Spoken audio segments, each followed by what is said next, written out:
Hey, hello everyone. So, welcome back to my channel. Okay, Yunani BUMS.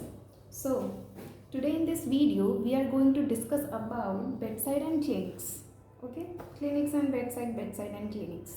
So, most of the student get backlog in this subject only. Okay, because of this subject, they don't be a regular student. Okay, so today in this video, we are going to discuss about bedside subject. Okay, so in bedside subject we will go with the step by step by following the syllabus of NCISM. Okay, so NCISM के syllabus को follow करते हुए हम लोग bedside को पढ़ेंगे. ठीक है, एग्जाम पर्पज से सबसे पहले हम लोग देखेंगे जनरल इंट्रोडक्शन, उमूमी तारुफ, उसके बाद एम्स एंड ऑब्जेक्टिव्स.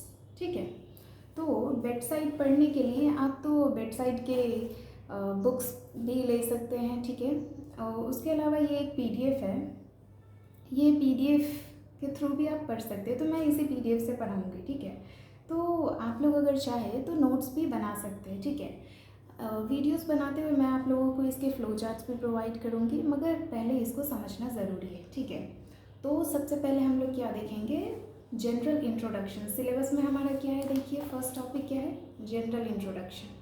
ठीक है, तो सबसे पहले हम लोग जनरल इंट्रोडक्शन देखेंगे. जनरल इंट्रोडक्शन में क्या है, देखिए सबसे पहले हम लोग डेफिनेशन पे जाएंगे. क्लिनिकल मेडिसिन के डेफिनेशन पे. डेफिनेशन क्या है, clinical medicine is a branch of medical field which deals primarily with the practice of study of medicine based on the direct examination of the patient. ठीक है, तो ये क्या है, बेड साइड क्या कहा है इसने, देखिए clinical medicine is a branch of medical field.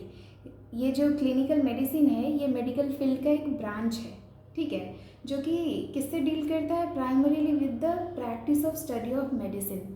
Medicine के स्टडी का जो प्रैक्टिस है, ठीक है, उससे डील करता है. ठीक है, स्टडी का क्या है, प्रैक्टिस. स्टडी एक अलग चीज़ है और प्रैक्टिस करना अलग चीज़ होता है. ठीक है, तो यहाँ पे किससे डील करता है, practice and study of medicine. ठीक है, इससे डील करता है. Based on the direct examination of the patient, किसके ऊपर बेस्ड रहता है, पेशेंट के डायरेक्ट एग्जामिनेशन पे. ठीक है, प्रैक्टिस और स्टडी ऑफ मेडिसिन पे डील करता है. किसके ऊपर बेस्ड रहता है, direct examination of patient. Bedside में क्या है, पेशेंट का डायरेक्ट एग्जामिनेशन किया जाता है. ठीक है, उसके आगे देखते हैं, in clinical medicine medical practitioners assist patient in order to diagnose, treat and prevent disease. Clinical medicine में मेडिकल प्रैक्टिशनर क्या करते हैं, पेशेंट को असिस्ट करते हैं. कैसे, सबसे पहले डायग्नोस करते हैं. ठीक है, उनको क्या हुआ है, क्या नहीं हुआ है, कौन सी डिजीज़ है, कैसी है. उसके बाद उसको ट्रीट करते हैं. अब डायग्नोस कर लिए, ठीक है, हमें पता चल गया है कि ये क्या है, तो उसके बाद हमें ट्रीट करना पड़ेगा ना. तो उसके बाद हम लोग ट्रीट करेंगे. ट्रीटमेंट हो गया. ठीक है, पहले डायग्नोस कर लिए पेशेंट को, फिर उसको ट्रीटमेंट दे दिए. ट्रीटमेंट देने के बाद हम लोग क्या करेंगे, प्रिवेंट करेंगे. प्रिवेंट करने का मतलब क्या है कि ये डिजीज़ दोबारा इसे नहीं होना चाहिए. ठीक है, प्रिवेंशन यानी अगर हम लोग किसी डिजीज़ से प्रिवेंशन करते हैं तो वो डिजीज़ नहीं होती है. ठीक है, ये है प्रिवेंट करने का मतलब. ठीक है, तो क्या आप इंट्रोडक्शन में क्या आपने देखा कि ये मेडिकल फील्ड का एक ब्रांच है जो कि प्राइमरीली डील करता है किससे, practice and study of medicine से. इसमें क्या होता है, direct examination of the patient होता है. ठीक है, उसके बाद क्या है, in clinical medicine medical practitioner assist patient in order to diagnose. ठीक है, डायग्नोसिस करता है, फिर ट्रीट करता है, फिर प्रिवेंट करता है. ठीक है, आपको समझ आ गया. अब इसके आगे का टॉपिक देखते हैं क्या है, एम्स एंड ऑब्जेक्टिव.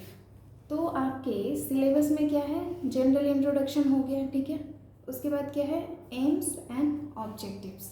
ठीक है, तो एम्स एंड ऑब्जेक्टिव्स में देखेंगे तो इसके बहुत सारे एम्स हैं, बहुत ऑब्जेक्टिव्स हैं. ठीक है, सबसे पहला एम क्या है, to promote the development of high quality clinical services. ठीक है, क्लिनिकल सर्विस को, जो high quality of clinical service है, जो बहुत अच्छी क्वालिटी की होती है, वो प्रोवाइड करना, डेवलप करना इसका एम होता है. ठीक है, एंड कम्युनिटी हेल्थ केयर, और कम्युनिटी के हेल्थ का केयर करना इसका एम है. ठीक है, दूसरा देखेंगे तो क्या है, to maintain clinical excellence and high quality care for patient. ठीक है, क्लिनिकल एक्सीलेंस को मेंटेन करना है और पेशेंट के हाई क्वालिटी केयर को भी मेंटेन करना है। ठीक है, तीसरा क्या है, to provide a safe and therapeutic environment. एक सेफ और थेराप्यूटिक एनवायरनमेंट पेशेंट के लिए प्रोवाइड करना भी इसका एम है। ठीक है, अगला क्या है, to increase overall satisfaction rates of the patient, staffs, visitors and visiting medical officers. ठीक है, overall satisfaction rate, overall satisfaction rate provide करना होता है किसके लिए, पेशेंट्स के लिए, स्टाफ के लिए, विजिटर्स के लिए एंड विजिटिंग मेडिकल ऑफिसर्स के लिए। ठीक है, तो आपने क्या क्या देखा एम्स एंड ऑब्जेक्ट्स में, फटाफट एक बार गो थ्रू हो जाता है। ठीक है, to promote the development of high quality clinical services and community health care. ठीक है, to maintain clinical excellence and high quality care for patients, to provide a safe and therapeutic environment for all the patients, staffs and visitors, to increase overall satisfaction rates of the patients, staffs, visitors and visiting medical officers। ठीक है, तो इस video में हम लोगों ने क्या देखा, जनरल इंट्रोडक्शन देखा जिसमें डेफिनेशन, एम्स एंड ऑब्जेक्टिव्स देखे। ठीक है, इसके आगे के टॉपिक्स भी हम लोग फर्दर वीडियोस में देखते रहेंगे। ठीक है, तो आगे की वीडियोस देखने के लिए आप लोग प्लीज़ चैनल को सब्सक्राइब कीजिए, वीडियोस को लाइक कीजिए और अपने दोस्तों के साथ शेयर कीजिए। ठीक है, ताकि क्लिनिक्स में किसी का बैकलॉग ना लगे। Keep subscribing. Bye bye everyone.